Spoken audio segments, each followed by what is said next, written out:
नमस्कार दोस्तों, आपका स्वागत है मेरा इस चैनल में जिसका नाम है मनी लेंस। मनी लेंस में बातें करते हैं शेयर मार्केट से जुड़े हुए खबरों के बारे में। तो चलिए शुरू करते हैं। तो आज हम एक ऐसे शेयर की बात करेंगे जिसे हमारे जो इन्फ्लुएंसर कम्युनिटी है उसके द्वारा बहुत तेज़ी से इसको फैलाया गया है, लेकिन कंपनी उतना ही नीचे से गिरता चला गया। थोड़ा ऊपर गया लेकिन उसके बाद लगातार नीचे की तरफ चला गया और आज जो है अपने आईपीओ प्राइस से भी नीचे है। तो आखिर ऐसा क्या हुआ जिसके कारण इतने सारे इन्फ्लुएंसर लगातार इसको यूट्यूब, ट्विटर और इंस्टाग्राम पे प्रमोट करने के बावजूद भी ये कंपनी लगातार नीचे की तरफ जा रही है? ये क्यों हो रहा है? तो इस वीडियो में आज ये जानेंगे। लेकिन उससे पहले बता दें कि इस चैनल पे बताए गए हुए जितने भी स्टॉक्स हैं उसका इन्वेस्टमेंट से कोई लेना देना नहीं है। आप अपना ड्यू डिलिजेंस करें फिर जाके इन्वेस्ट करें। तो चलिए शुरू करते हैं। तो आज हम जिस कंपनी की बात करेंगे वो है ई पैक प्रेफेब टेक्नोलॉजी। तो ये एक क्या बनाती है? पीईबी यानी प्री इंजीनियर्ड बिल्डिंग, जो पहले से बना हुआ बिल्डिंग है। पहले ज़माने में जिस तरह से मोटार, सीमेंट, गिट्टी, बालू इस सब का जो जैसे बिल्डिंग बनता था, लेकिन अब जो है क्या कर रहे हैं, प्लास्टिक का ही बनता है। तो ये सब जो है ये कंपनी ये सब बनाती है। जैसे कि जितने भी आजकल एयरपोर्ट्स बन रहे हैं उसमें आप देखिएगा कि प्री इंजीनियर्ड बिल्डिंग हो रही है। जितने भी मैन्युफैक्चरिंग यूनिट्स बन रही हैं, क्योंकि जैसे ही आप ब्रिक और मोटार वाले सिस्टम पे जाएंगे तो आपको कॉस्ट बहुत ज़्यादा हो जाता है। तो इसके कारण जो है लोग क्या कर रहे हैं कि यही मटेरियल का रेडी टू मूव होता है। 1 घंटा देखिए यहाँ पे 10 घंटा 15 घंटा में आपको अच्छा खासा बिल्डिंग बना के आपको ये प्रोवाइड कर देता है। तो ये कंपनी जो है पहले से ही बहुत बड़ी बड़ी बातें कर रही थी कि भाई हम यहाँ पे देखिए कि इंडस्ट्री जो है, प्रीफैब इंडस्ट्री जो 8% के से ग्रोथ कर रही है, लेकिन हम जो है उसके 6 गुना यानी 46.2% से, मतलब समझ रहे हैं कि अगर आप पिछले साल अगर 100 कर रहे हैं तो अगले साल क्या कीजिए 146 रुपया उससे कमा सकते, 146 का आपका टॉप लाइन हो जाएगा। तो इस तरह से जो है लगातार बढ़ रहा है, ऐसा कंपनी ने बताया है। और यहाँ पे देखिए कि FY26 में prefab growth continue to over 41%। तो 41% के आसपास इसका ग्रोथ है, लेकिन इसका रिजल्ट देखिएगा तो आप इसमें यहाँ देखिए चौंक जाइएगा कि सेल्स सिर्फ 22% है। तो देखिए अब प्रॉब्लम क्या है। आप बोलिएगा कि बहुत सारी कंपनी तो ये 22% भी नहीं अचीव कर रही है। अगर ये 22% अचीव कर ली तो फिर भी आज इसका स्टॉक इतना 10% क्यों गिरा? तो देखिए स्टॉक मार्केट होता है एक्सपेक्टेशन का गेम। अगर मैनेजमेंट पहले से ही इतना बड़ी बड़ी बातें नहीं किया होता कि भाई हम 40% से ग्रोथ करेंगे, लेकिन हम फाइनली क्या किए हैं 20% ही ग्रोथ किए, 22% का ग्रोथ किए हैं, तो कंपनी को उतना बड़ा झटका नहीं लगता।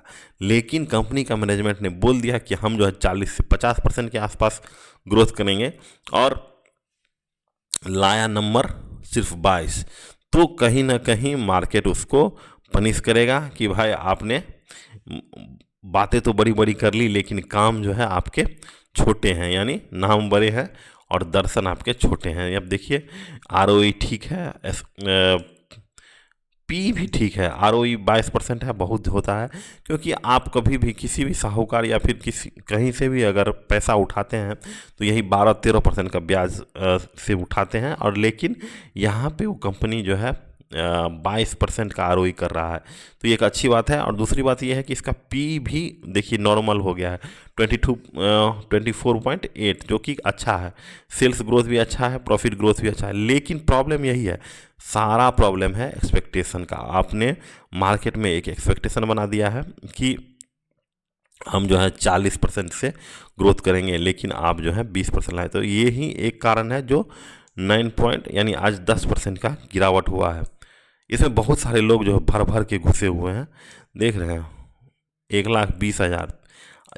इस क्वार्टर में बहुत सारे लोग गए हैं, लेकिन 1,20,000 आदमी जो है इन्वेस्टर, यूनिक इन्वेस्टर जो है इस कंपनी में घुसे हुए हैं। और उस समय देखिए अभी तो FIS थोड़ा सा ख़रीदा है, लेकिन पहले वो भी साउथ एशियन ग्रोथ इली फंडिंग है जो 10% खरीदा है। तो ये सब बातें हैं, लेकिन अब जो है एक काम क्या है, देखिए कोई भी काम जो है बहुत छोटा काम है, क्योंकि लो एंड का काम है। इससे आपका कभी भी जो ऑपरेटिंग प्रॉफिट है वो बढ़ नहीं सकता है। जो कि कंपनी बोला है कि हम 10 से 12-13% करेंगे, लेकिन जो ऑपरेटिंग मार्जिन है वो सिर्फ 10 है, क्योंकि लो एंड काम करता है। और इम्पैक्ट जो प्री बिल्डिंग में कोई मोट नहीं है। कल जाके कोई बड़ी कंपनी आए और उसके पास 1010 करोड़ हो तो वो एक ये कंपनी खोल सकती है। तो कोई मोट नहीं रहने के कारण इसको लो एंड बोलते हैं। अगर आप बहुत सारा भी बेच दीजिएगा फिर भी आपको मार्जिन कम ही मिलेगा। दूसरी बात ये है कि ये सब कंपनियां जो है ऑर्डर बुक पे चलती है। कोई कंपनी जैसे ही अपना कैपेक्स करती है उसके बाद उसे अपने मशीन को रखने के लिए प्लांट की ज़रूरत होती है, जिससे वो ईपैक प्रेफरेबल को टेंडर देती है। लेकिन क्या हो रहा है कि जैसा कि जानते हैं कि हमारा इकोनॉमी जो है 7.2 या 7.8 के आसपास ग्रोथ कर रहा है, लेकिन वो तो अ, वो तो गवर्नमेंट बता रही है कि हम 7.8 7.9 के आसपास ग्रोथ कर रहे हैं। लेकिन आप यदि रियल ग्राउंड पे जाइएगा तो आपको ये ग्रोथ रेट कहीं दिखेगा नहीं।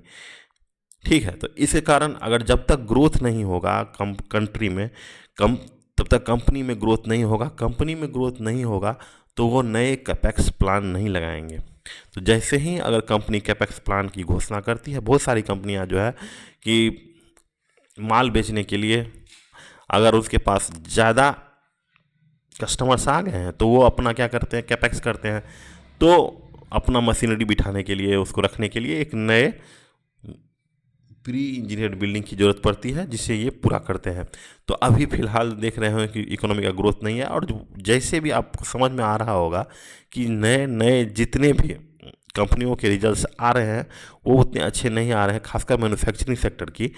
तो जब मैन्युफैक्चरिंग सेक्टर ही कमज़ोर है तो क्यों कंपनियां कैपेक्स करेगी, जिसके कारण ई पैक प्रेफरेबल चलेगा। तो फिलहाल आप देख रहे हैं कि जीडीपी ग्रोथ है, कैपेक्स की स्टोरी नहीं है, और काफ़ी लो इंड काम करने के कारण अभी फ़िलहाल इस कंपनी का ग्रोथ एकदम पूरा डाउन हो गया है। इसी कारण आप देखिए 10% आज नीचे गिरा है। आज जो है कंपनी जो है कॉन कॉल तो कर नहीं रही है। तो कंपनी क्या की है कि अपना जो है अपने जो मैनेजिंग डायरेक्टर हैं संजय सिंघानिया जी, उनको अलग अलग टीवी चैनलों पे बिठा के आज जो है वो बस एक ही बात बोले हैं कि हमारा इस बार का रिजल्ट उतना अच्छा नहीं आया है, लेकिन इसके अगला रिजल्ट जो है वो ज़रूर अच्छा आएगा। जो 1500 करोड़ का जो 1500 करोड़ का जो ऑर्डर 1500 से 1550 करोड़ के बीच जो प्रिडिक्ट कर रहे हैं कि इस साल का टॉप लाइन होगा, वो तो अब लग रहा है कि थोड़ा सा मुश्किल है। लेकिन फिर भी अभी भी कंपनी की मैनेजमेंट द्वारा बोला गया है कि 1500 से 1550 करोड़, लेकिन उसके लिए कंपनी को यहाँ से 500 करोड़ का सेल्स करना होगा, तभी जाके ये 1500 के आसपास पहुँच पाएंगे, जो कि थोड़ा सा टेढ़ा खीर लग रहा है। क्योंकि अभी तक जो सेल्स मैक्सिमम है 434 का है, तो यहाँ से लगभग 60% ग्रोथ करना पड़ेगा टॉप लाइन में, तब जाके वो अच्छा करेंगे। दूसरी बात यह है कि इनका जो इन्वेंट्री है लगातार बढ़ते जा रहा है। इनके पीछे मैनेजमेंट का कहना है कि इन्वेंट्री लगातार बढ़ने है, क्योंकि पिछले साल इसी क्वार्टर में जो है बहुत बारिश हो जाने के कारण साउथ इंडिया में बहुत सारा साइट मेरे लिए रेडी नहीं हो पाया है, और जिसके कारण बहुत सारे जो मटेरियल्स है वो इन्वेंट्री में ही पड़ा रह गया। तो उसे जो है इस बार का जो मानसून से पहले का सीजन है उसमें वो लगाने की कोशिश करेंगे। देखते हैं कि क्या होता है। लेकिन एक चीज़ और बता दें कि जितने भी प्री इंजीनियर बिल्डिंग हैं उसमें स्टील बहुत बड़ा एक योगदान देती है उनको बनाने के लिए, और स्टील का प्राइस लगातार बढ़ते जा रहा है। जैसा कि मैनेजमेंट ने बताया है कि 3000 रुपये पर टन के हिसाब से स्टील का प्राइस पिछले क्वार्टर में बढ़ा है, जिसके कारण इनके जो मार्जिन पे हैं वो असर पड़ेगा। क्योंकि एक्सपेंसेज बढ़ेगा तो मार्जिन पर असर पड़ेगा। तो और एक चीज़ और देखिए यहाँ पे कि लगातार नीचे गिर रहा है, और वहीं पे देखिए प्रमोटर्स का इस पे बाइंग हो रहा है, जिसे देख के आप देखिएगा कि जो शेयर होल्डर्स हैं और नए शेयर धारक जो बनने वाले हैं वो यही सब देख के आते हैं कि भाई प्रमोटर्स बाइंग हो रही है, कंपनी को खरीदना चाहिए। और कंपनी जो है लगातार नीचे गिर रहा है, क्योंकि आप बढ़ चढ़ के बात करते हैं कि भाई हम जो है नेक्स्ट गूगल माइक्रोसॉफ्ट बन जाएंगे इंडिया के लिए, जो भी है बहुत बड़ी कंपनी बनेंगे, लेकिन आप अपने गाइडेंस से ही पीछे हट रहे हैं, तो आपके बात का कोई वैल्यू नहीं है। उसके कारण मार्केट भी आपको आज वैल्यू नहीं कर रहा है। लेकिन यदि आप यहाँ से ग्रोथ करते हैं, दिखाते हैं कि हमारे 1500 करोड़ के आसपास पहुँच जाएं, तो फिर एक अच्छा डील हो सकता है। वहीं पे कंपनी के द्वारा फिलहाल कोई नया ऑर्डर बुक तो नहीं बताया गया है, लेकिन उसके मैनेजमेंट जो है टीवी पे बताए हुए हैं कि हम जो है 1215 करोड़ के आसपास ऑर्डर बुक है। तो ये सब है ऑर्डर बुक की कंपनियां। देखिए नया ऑर्डर जो है अभी तक नहीं आया है, ठीक है, नया ऑर्डर कंपनी को नहीं मिला है, पुराने ऑर्डर पे भी अभी चल रहा है जो 1215 करोड़ के आसपास है। तो देखने वाली बात है कि अगर फ्यूचर में अगर ऑर्डर आती है तो ये कंपनी यहाँ से अच्छा कर सकती है। तो फिलहाल जो रिजल्ट आया है उससे तो एक इन्वेस्टिंग की जर्नी में रहने वाले लोगों को काफ़ी झटका सा लगा है कि अगर मैनेजमेंट की बात को विश्वास किया जाए तो कहीं ना कहीं मैनेजमेंट की बात को विश्वास करने के बाद वो डिलीवर नहीं कर पा रहा है, तो ये एक अच्छी बात नहीं है। तो ये सब तो था आज ई-पैक प्रेफरेबल टेक्नोलॉजी के बारे में, पूरी कुंडली ही खोल दिए हैं। तो आप यदि इस कंपनी में निवेश करना चाहते हैं तो पूरा वीडियो देख ही लिए होंगे। अगर आप पूरा वीडियो देख लिए हैं तो चैनल को ज़रूर से लाइक, शेयर और सब्सक्राइब कर लीजिए।